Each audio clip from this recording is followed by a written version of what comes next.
In this free video from IT Free Training, I will look at moving operational master roles around in Active Directory.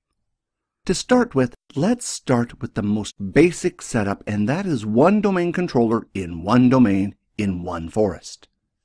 When you install your first domain controller in a new forest, all 5 roles will be on that first domain controller. Just to recap, at the forest level, there are the 2 operational master roles, Domain Naming Master and Schema Master. At the domain level, you have 3 roles, which are the RID Master, PDC Emulator, and Infrastructure Master. When you start adding more domain controllers to your domain, you may want to move these roles to different servers. Your network layout and hardware will determine where you move these roles to. In this video, I will look at moving the operating master roles from one domain controller to another domain controller. In the next video, I will take a much closer look at which servers you would place these roles on, depending on the design of your network. In the next video, I will also look at which domain controllers you should make into global catalog servers. First of all, I will look at how to transfer the domain-wide operational master roles. This is an easy task to perform using the Active Directory Users and Computers tool. I will now change to my Windows Server 2008 domain controller to demonstrate how to achieve this. First of all, open Active Directory Users and Computers from Administrative Tools under the Start menu. To transfer or view which servers have domain operation master roles, right-click the domain and select Operations Master. From here, you have 3 tabs, one for each of the 3 domain operational master roles. These are RID, PDC, and Infrastructure. Once you select the tab for the operational master role that you want to work with, in this case the Infrastructure master role, at the top it will show the current domain controller that has that role.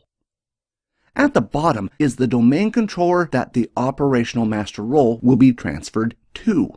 Since I am connected to the same domain controller that is holding the role, when I press the Change button, I will get an error message telling me I must connect to the domain controller that I want to transfer the role to. To connect to a different domain controller, go back to Active Directory User and Computers and once again right-click on the domain, but this time select the option Change Domain Controller. This will show you all the domain controllers in your domain. It is just a matter of selecting the one that you want to transfer the role to and press OK. Now that I have changed to a different domain controller, if I once again right-click the domain and select the option Operations Masters, this time the Operation Master role is listed as DC1, and below this is listed DC2. DC2 is the domain controller that I am connected to, and thus the domain controller the role will be transferred to. Once I press the Change button, Windows will confirm that the role will be transferred, and then I will receive a confirmation message that the role has been transferred. When I press OK, DC2 is now listed as holding the RID operational master role. In this case, I transferred the RID operational master role, but the procedure is the same for the PDC Emulator and the Infrastructure master roles. This covers the 3 domain-wide roles. Now let's have a look at the 2 forest-wide roles. To recap, there are 2 forest-wide operation master roles. These are the Domain Naming Master and the Schema Master. These roles are not used that much, so Microsoft recommends leaving them on the same server for ease of administration. If the network is expanded to a multi-domain environment, normally the Schema and Domain Naming Master roles will be located in the root or parent domain. You can transfer these roles to any domain controller in the forest, so you could transfer them to the child domain like this if you wanted to. Transferring the Domain Naming Master is a similar process to transferring a Domain Operation Master role. The only difference is that you use the tool Active Directory Domains and Trusts rather than Active Directory Users and Computers. To demonstrate this, I will change to my Windows Server 2008 computer and run Active Directory Domains and Trusts from the Start menu.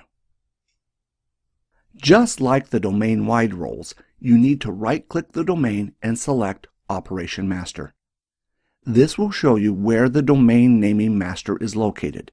Just like the domain-wide rules, I need to once again right-click the domain and select the option Change Active Directory Domain Controller to the domain controller that I want to transfer the role to.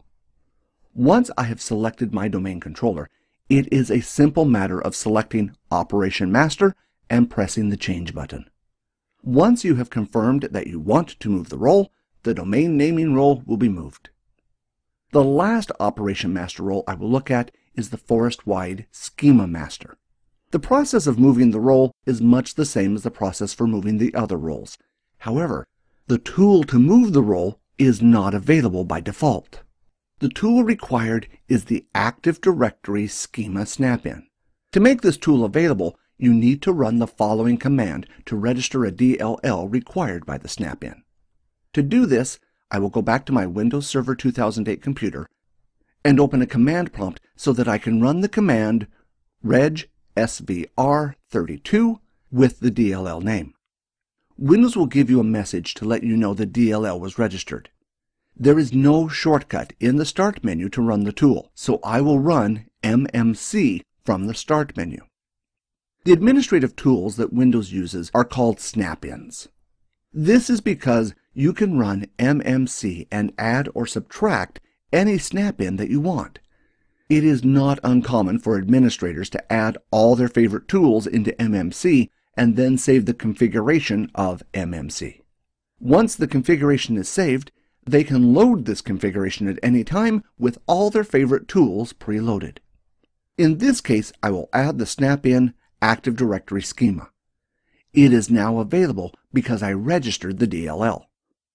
Like Active Directory users and computers and domain and trusts, I need to connect to the domain controller that I want to transfer the role to. Once connected, I can once again select the Operation Master and then select the Change button to transfer the role. Using each of the different tools, you can see which domain controller holds each role as well as move the roles from domain controller to domain controller. Windows also comes with a command line tool that can be used to find out which domain controller has which roles, called dcdiag. If you run this command with /test: followed by knows of roles holders, this will tell you which domain controllers have which roles. I have added the /v switch for verbose to give us additional information. If I scroll up, listed here are all 5 of the Operation Master roles and which domain controllers they are currently located on. This concludes how to move Operation Master roles around in Active Directory. In the next video, I will look into much more detail about which domain controllers you should put these roles on and also which domain controllers you should make global catalog servers. Once again, thanks for watching.